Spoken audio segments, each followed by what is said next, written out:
So over here, you can see that I got a Google Sheet document. And one of the things that you can do with Google Sheet is publish it to the web so that anyone in the world can view your document if they have the link. So in order to do that, you need to go on to the file menu and then you need to click on publish to the web. So once you do that, you can see that there's different options right here. You can publish the link or you can embed it on a web page as well. So I'm going to go around onto the link option right here. And you can choose like a specific table that is a specific sheet right here, or you can publish the entire document.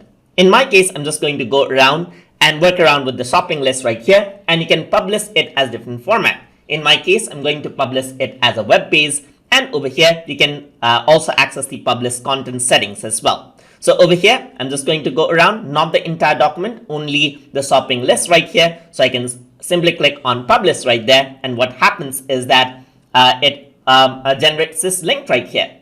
So you can also share the link by using Gmail. You can post it on your Facebook, Twitter directly from here as well. So if I were to copy this out right here, or simply go to that link, then you can see that others will be able to view your website like this. So you can see that this is what they will view. So now I'm just going to go around onto embed section. And if you want to embed this onto your web page, by using HTML, then you can see that it also generates this iframe tag, which you can copy and paste it on your web page of your choice.